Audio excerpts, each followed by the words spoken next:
E a gente abre a edição de hoje falando sobre o Novembro Azul, que é o mês da prevenção e conscientização do câncer de próstata, mas também sobre a saúde integral do homem, porque hoje acontece uma ação lá na prefeitura, onde está o repórter André Aranha, que vai nos contar sobre o que está sendo feito, sobre os horários, como realizar a prevenção de doenças, os exames que são necessários. Então, André, seja bem-vindo e boa tarde.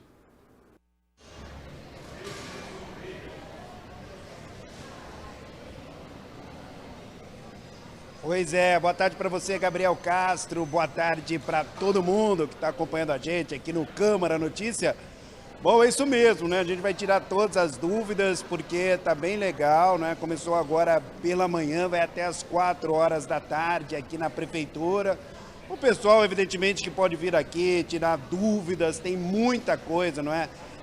Para o pessoal conhecer, dúvidas sobre tratamento, prevenção, também com relação à alimentação saudável. Por exemplo, eu estou de azul aqui, ó, Gabriel Castro, justamente por conta do Novembro Azul. Aqui na Prefeitura, não é? No Paço, vai até as 4 horas da tarde. Estou aqui com a Camila Monteiro, não é? Para falar, evidentemente, a respeito dessa ação que está sendo realizada aqui. Antes de mais nada, boa tarde, Camila. Boa tarde. Bom, bastante gente já passou por aqui. Conte um pouquinho o que está acontecendo, por favor. Então, a nossa campanha é voltada à prevenção. A gente não vai cuidar do homem só pensando num órgão, a gente vai pensar no homem em sua totalidade. Então, a gente vai estar falando sobre alimentação saudável, muitas doenças são preveníveis com o estilo de vida. Então, alimentação saudável, atividade física, manejo de estresse, os nossos enfoques aqui. E aí a gente tem várias estações, tem uma estação de auriculoterapia para manejo de estresse, tem uma estação que é telemedicina, saúde digital, onde a pessoa pode vivenciar como é a saúde digital aqui no município de Campinas.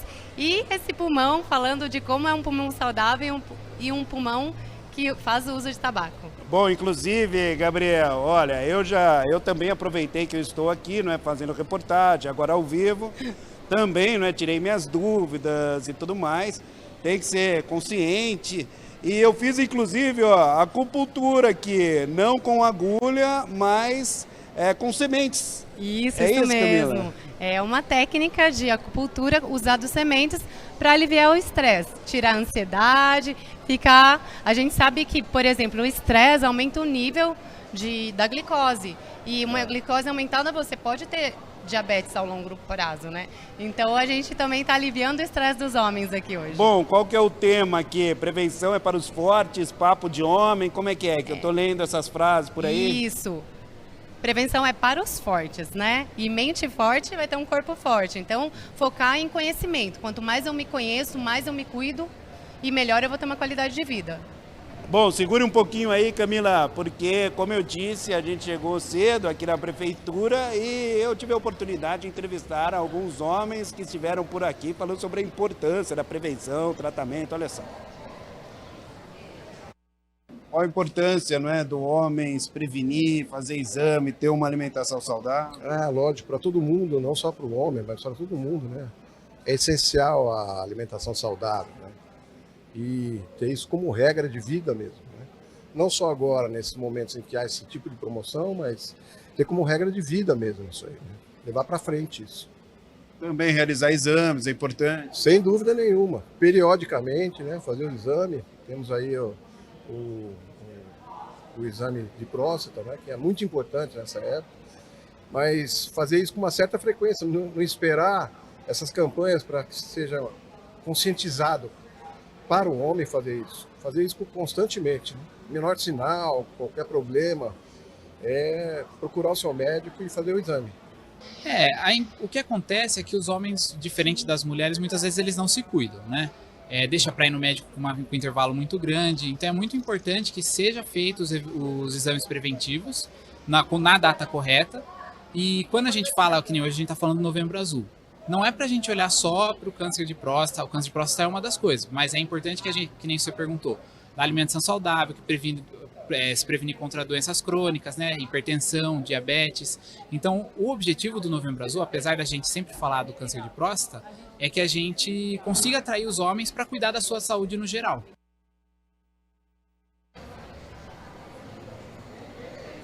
Bom, eu acho que essa é a ideia, né, Camila? O pessoal, né, que conversou com a gente consciente sobre a importância, alimentação saudável, prevenção, tratamento, né? É isso. Hoje é o Dia Mundial da Prevenção contra o Diabetes, né? E a diabetes é uma doença silenciosa. A gente precisa dar voz. E como a gente dá voz? Tendo informações sobre prevenção de diabetes, o tratamento, o diagnóstico precoce, o tratamento que a gente tem gratuito no SUS e como reduzir os danos, porque a diabetes ela atinge órgãos importantes como o coração. Então, ela é um fator de risco, por exemplo, para a doença cardiovascular, que é o que mais mata homens, né? Então, a gente precisa falar sobre a doença, precisa se informar para que os homens tenham conhecimento, né, dessa doença. Bom, já que você me deu o gancho, a gente preparou uma reportagem especial justamente sobre o Dia Mundial do Diabetes. Acompanhe. São mais de 13 milhões de pessoas vivendo com o diabetes no Brasil, o equivalente a quase 7% da população nacional. Pois é, entre essas milhões de pessoas está a Luciana, que descobriu que é diabética há 10 anos. Se considera uma pessoa sedentária, se sente cansada, mas procura fazer o tratamento de forma correta. É isso mesmo, Luciana? Isso mesmo, me considero uma pessoa sedentária porque não faço nenhum tipo de exercício. A minha vida é do trabalho para casa, da casa para o trabalho. Bom, mas você procura fazer os exames, como que é isso? Sim, faço os exames regularmente, de 6 em 6 meses, procuro meu endocrinologista. Inclusive, o último exame agora, ele me deu os parabéns, porque, de certa forma, está sendo feito tudo certinho, né? Porque o resultado dos exames deram satisfatórios. Apesar de não fazer regularmente atividade física, a Luciana controla a alimentação. Eu procuro estar fazendo tudo dentro do que o médico me fala. Se hoje eu sair um pouco do controle, comi um doce, no dia seguinte eu não como e eu não como nada que possa aumentar mais a minha diabetes. Então é assim, eu como verdura, como legumes, como meu arroz e feijão, que é uma coisa que eu não consigo ficar sem, né? Mas tudo moderado. Conversamos com esse médico que lembra que há mais de um tipo de diabetes. O diabetes mais comum é o diabetes do tipo 2, afeta 90% das pessoas que têm diabetes, que é aquele que está relacionado ao excesso de peso, à falta de exercício físico e que acomete principalmente as pessoas acima dos 40 anos, né? E o diabetes do tipo 1 acomete 10% dos casos das pessoas que têm diabetes e é mais comum na infância e na adolescência. Nesse caso, a pessoa fica dependente de insulina desde o início e esse diabetes não tem relação com o estilo de vida nem com excesso de peso. Os principais sintomas do diabetes tipo 1, vontade de urinar diversas vezes, fome frequente, sede constante, perda de peso, fraqueza, fadiga, nervosismo, mudança de humor, náusea e vômito. No diabetes tipo 2, infecções frequentes, alteração visual, dificuldade na cicatrização de feridas, formigamento nos pés e furúnculos. Ainda, segundo o médico, é preciso fazer exames com certa regularidade. O diabetes, em geral, ele é silencioso, então depende mesmo de um exame preventivo, nos exames de rotina. O diabetes do tipo 2, que é o mais comum, realmente a pessoa pode desenvolver e passar anos com diabetes sem saber do diagnóstico. Quando o diabetes está muito grave, ele pode sim dar alguns sintomas, como boca seca, excesso de urina, perda de peso, mas isso acomete geralmente os pacientes que têm diabetes do tipo 1, que é da infância e da adolescência. Os adultos, em geral, não têm sintomas. O Dia Mundial do Diabetes, 14 de novembro, serve também para conscientizar as pessoas a levarem uma vida mais saudável. Bom, a melhor forma de prevenir o diabetes é praticando atividades físicas e evitando o consumo de álcool, tabaco e outras drogas. A principal medida para tratar o diabetes é o controle do peso corporal, evitar o acúmulo de gordura, principalmente na região do abdômen, uma prática de exercício regular e evitar alimentos com muita adição de açúcar, principalmente as bebidas açucaradas. O consumo de bebida açucarada, como refrigerantes e sucos de caixinha, que contém muito açúcar também, é uma das principais causas de ganho de peso e de risco de desenvolver diabetes entre as crianças e adolescentes que vão crescer com esse hábito e depois vão desenvolver o diabetes na idade adulta. Então, esses hábitos saudáveis, que incluem o consumo de vegetais, como legumes, salada e frutas, principalmente in natura, né, é uma prática bastante saudável para evitar o desenvolvimento de diabetes. Bom, é isso aí, pessoal. Importante demais a conscientização, é importante demais fazer atividades físicas também. Olha só, aqui tem o pulmão gigante. Esse lado aqui, Gabriel, é de quem fuma, não é? E esse lado, que é bem mais limpinho, bem mais saudável, é de quem não fuma. Bom, eu sigo por aqui, agora são 12h13 ao vivo na Prefeitura, estou com a Camila, porque tem aqui a roleta da conscientização, né, Camila? É isso aí, é só girar a roleta e a gente vai ter informações sobre a saúde do homem. Vamos lá, então. Bora girar. Vamos lá. Bom, caiu aqui quais exames os homens precisam fazer para diagnosticar o câncer de próstata. Então, ele tem que fazer o exame de sangue, PSA, mas aí ele pode ter uma alteração e é importante ir ao médico para fazer o exame de toque. A próstata ela tem uma consistência, então o profissional, o médico, ele sabe como deve ser essa próstata saudável. Então, por isso tão importante o exame retal. Vamos fazer só mais uma? Bora.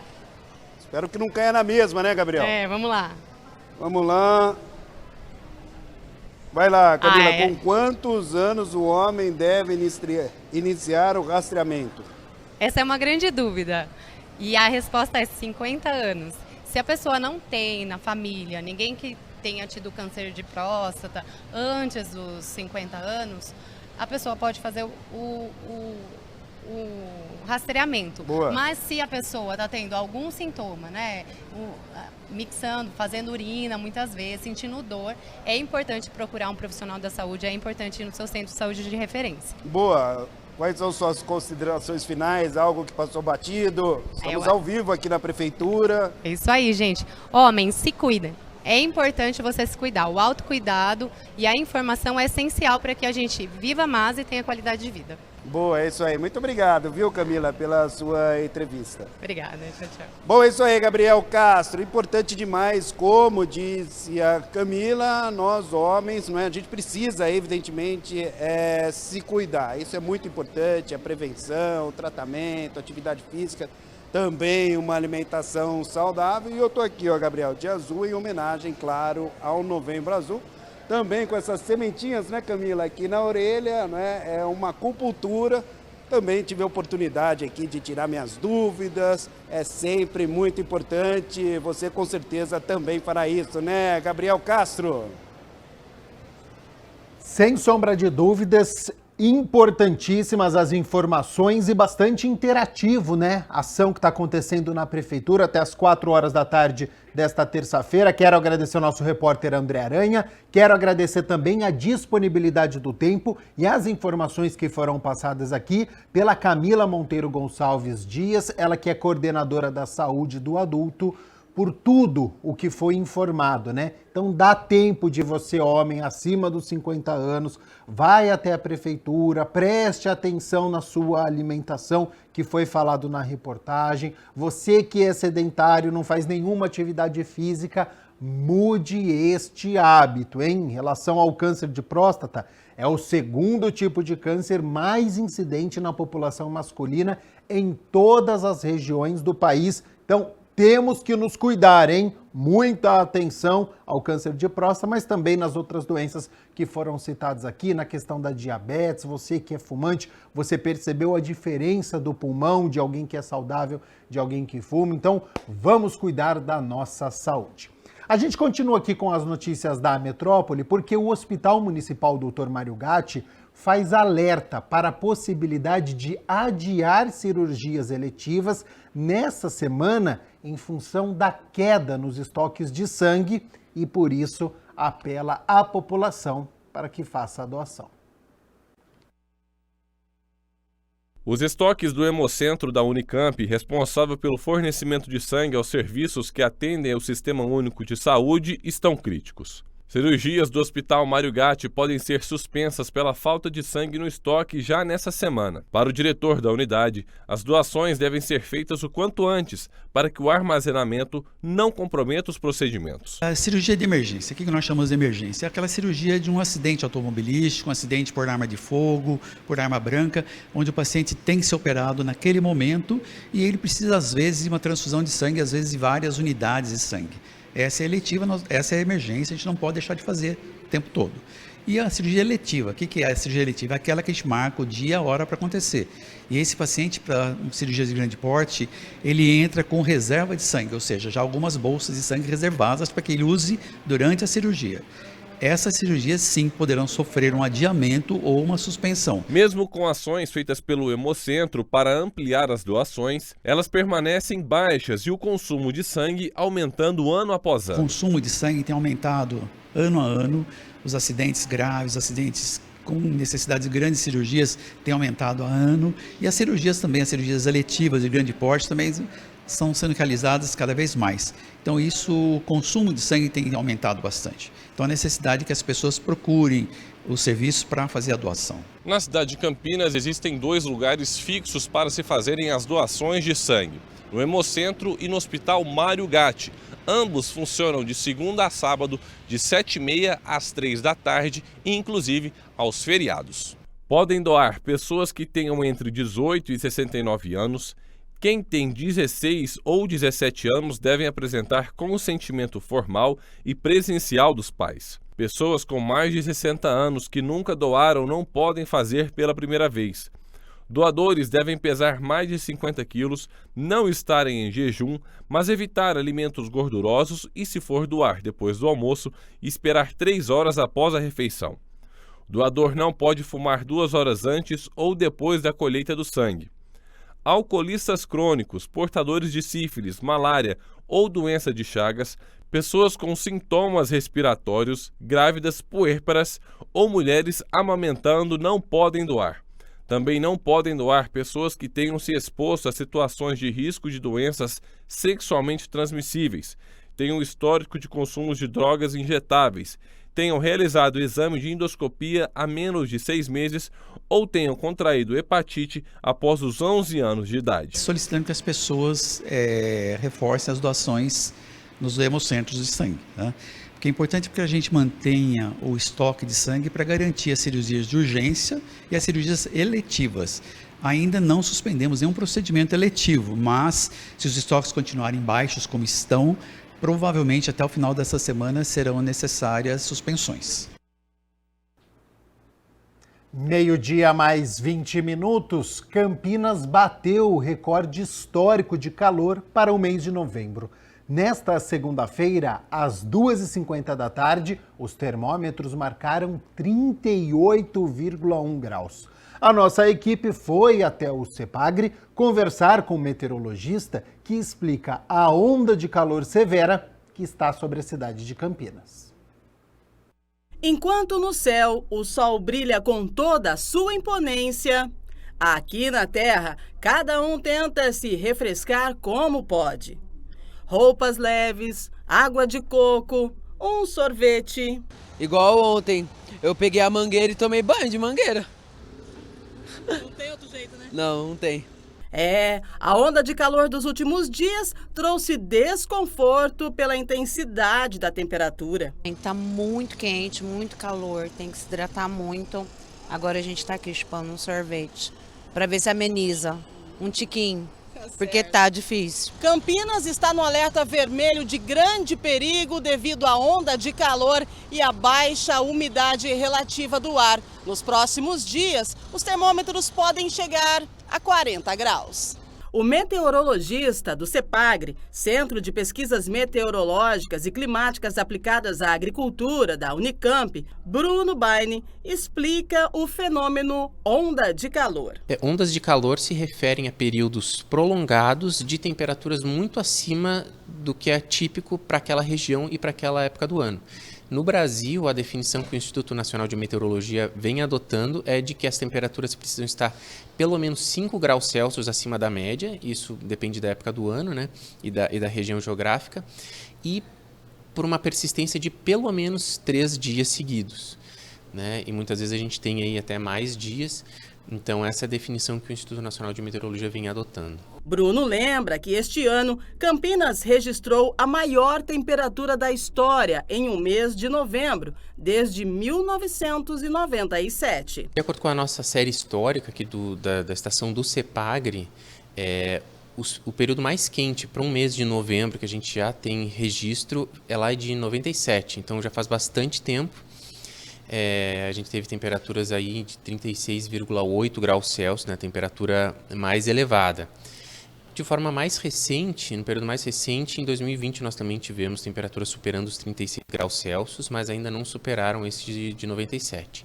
No entanto, já nesse final de semana, no domingo, a gente teve registros que superaram essas temperaturas as mais elevadas, né, de toda a série histórica desde 1989. Então, nós já batemos esse recorde, né, de todos os tempos aí da série histórica do CEPAGRE para a temperatura mais elevada no mês de novembro. Isso ainda pode ser batido novamente até o meados dessa semana, nós vamos ficar acompanhando. Já tínhamos esses indicativos desde lá dos meses de inverno e essa tendência deve prosseguir aí pelo menos até o início do próximo ano.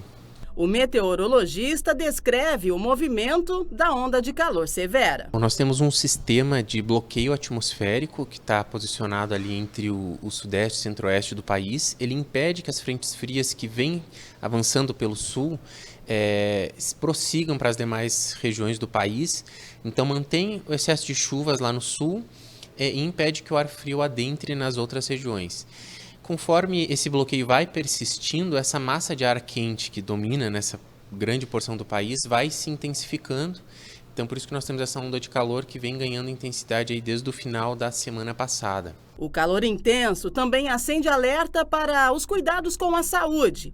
A hidratação deve ser redobrada. De modo geral, a gente recomenda que as recomendações da Defesa Civil sejam seguidas, né? Então, evitar exercícios físicos e exposição direta ao sol no horário mais quente do dia, geralmente ali entre 10 horas da manhã e 4 horas da tarde.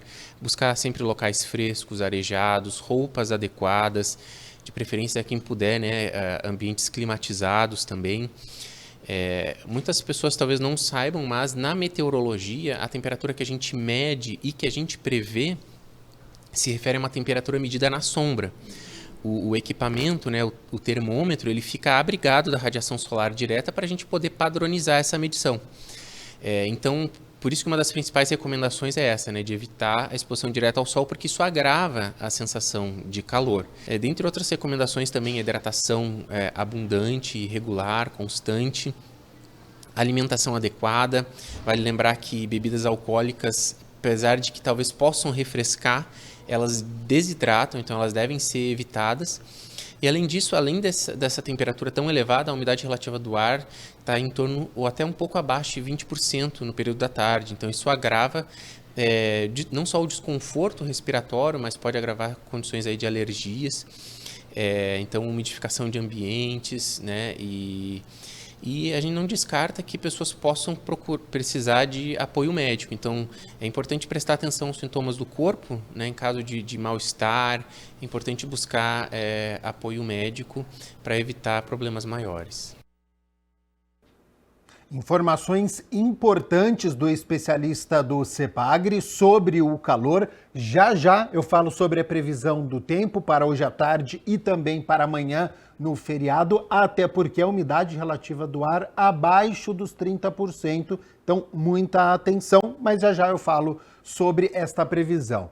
Olha só, vamos aproveitar que nós estamos no mês de novembro da consciência negra, porque a nossa equipe conversou com uma especialista do Instituto de Estudos de Linguagem sobre palavras e expressões que muitas vezes são utilizadas no dia a dia e que são consideradas racistas.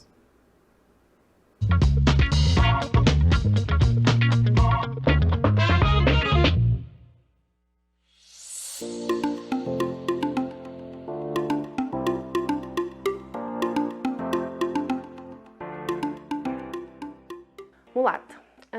É comum a gente ver na internet que a palavra mulata é racista porque a origem dela viria da nomeação da mistura do burro com a mula, e que a partir daí teriam utilizado o termo mulata e mulato para designar a pessoa que é fruto da união entre brancos e negros. Apesar dessa origem ser real, ser verdade, o que torna mais problemática essa palavra é o modo como ela foi utilizada ao longo da história para construir um estereótipo para as mulheres negras, que essas mulheres negras seriam mais promíscuas, que elas seriam mais vulgares, que elas seriam mais facilmente acessíveis ao sexo. Num discurso racista, a mulata seria a mulher que resume o melhor dos dois mundos. Ela teria a sensualidade quase animalesca da mulher africana, mas teria também os traços angelicais e suaves, né, do branco europeu. Então, por isso, ela concentraria ali o melhor dos dois mundos e significaria aí o sucesso da miscigenação no Brasil.